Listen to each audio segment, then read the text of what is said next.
and 4755 kHz, and via streaming on voinews.id and RRI Digital on mobile application. We present various programs for you. Diplomatic Forum, The Session, Indonesian Wonder, Miscellany, Let's Speak Bahasa Indonesia, Indonesian pop and regional songs, international musical entertainment, as well as news and information about Indonesia and abroad. Voice of Indonesia, from Indonesia to the world.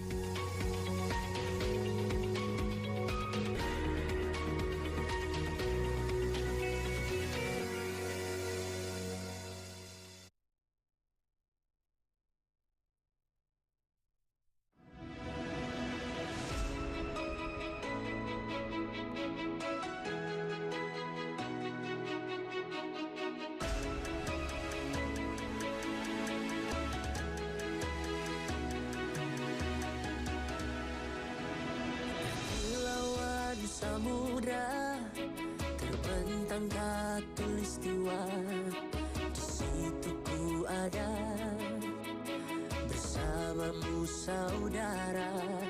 Beragam warna kita, suku tak selalu sama. Kau aku Indonesia yang disatukan karena cinta.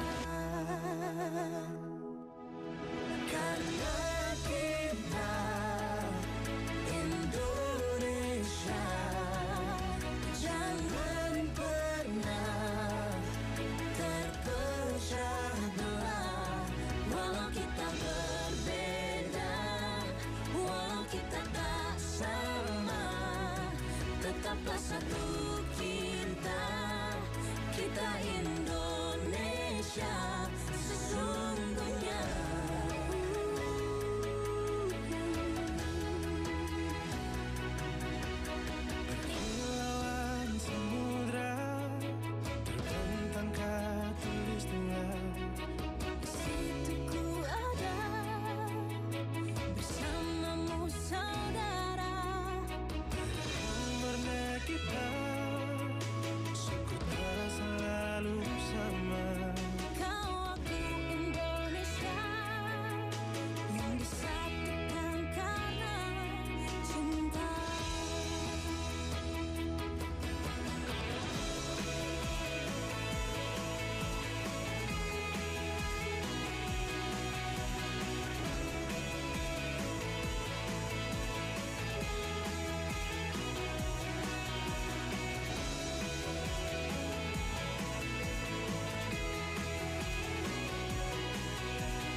Good afternoon, this is Unica on Afternoon VOI Talk.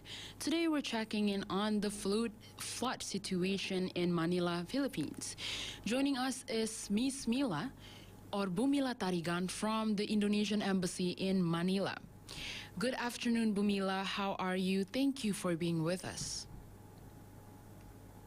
Good afternoon. Thank you so much for having me today. Yes. Thank you so much for being here with us today. How are you, Bu Mila? Are you affected by the recent flood that happened in Manila? Actually, my condition now is good, but I'm doing work from home as encouraged by our local government. So now I'm having a Zoom from my home. My residence actually not affected by, not surrounded by the flood, but there are some areas to reach our embassy that affected by the flood. That's very sad to hear. And because the embassy is also affected, we want to know how is the current situation in Manila, Bu? Yes, maybe as you already aware that the Philippines now is still experiencing heavy rainfall as the impact of Habagat. The local call it as Habagat. It's a southwest monsoon combined with the tropical cyclone Krising and tropical storm Dante. So for the last few days, we are facing a very intensive rainfall almost the whole day, especially in the evening, and strong winds, thunderstorm, and this condition had caused floods in some areas. Um, this happens also due to our geographical condition in the Philippines that is located in the Pacific Typhoon Belt, which is in the Western Pacific Ocean, one of the most active typhoon zones in the world, with around 20 typhoons enter the Philippines every year. And how about the area? Which area that are affected by the flood?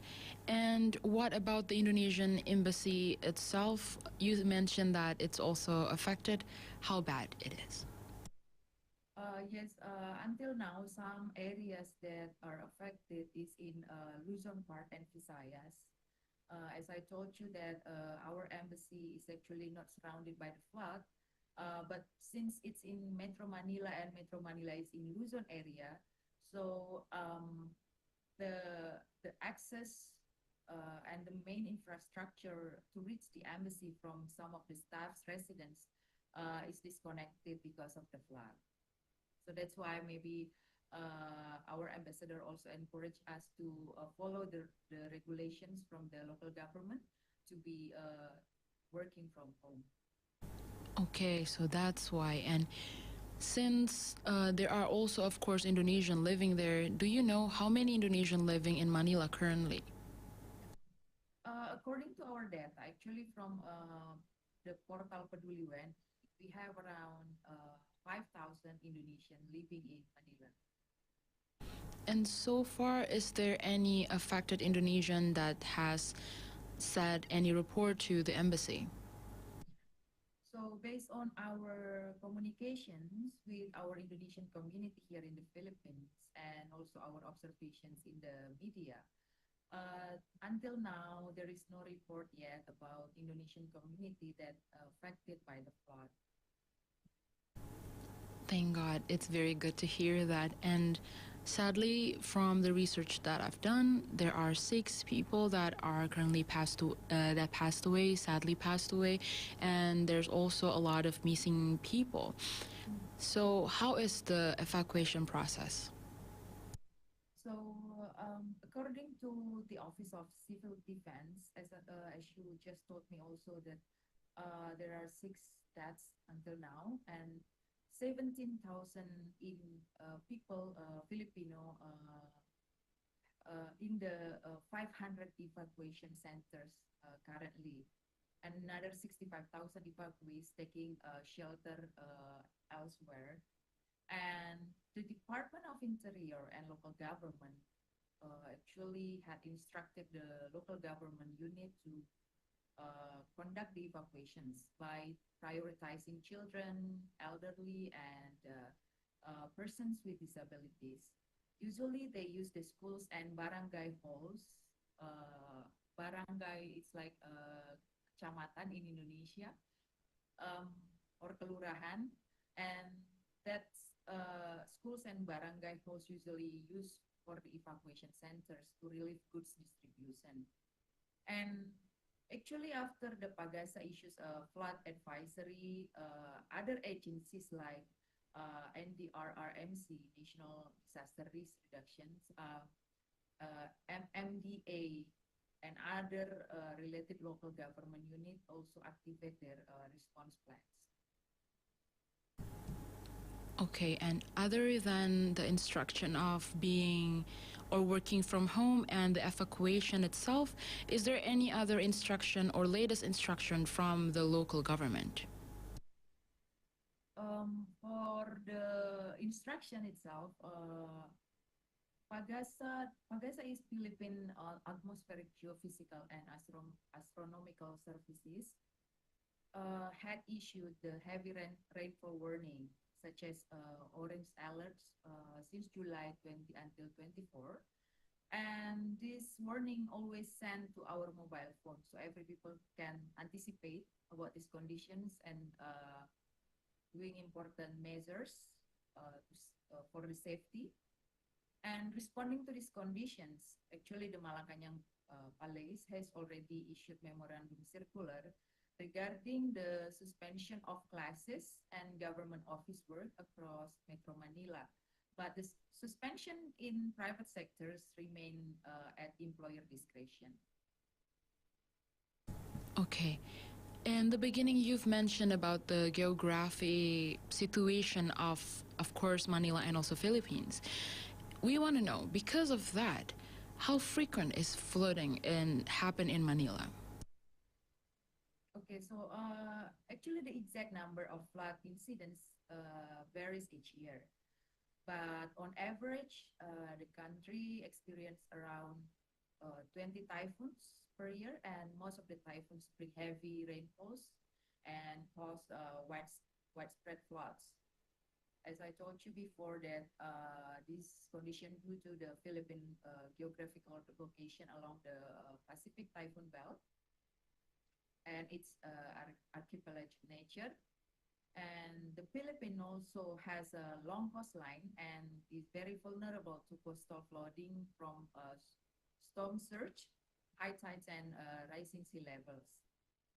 Um, According to my research, also the Philippines is ranked fourth globally in terms of disaster exposure, highlighting the country's vulnerability to various natural hazards, including floods.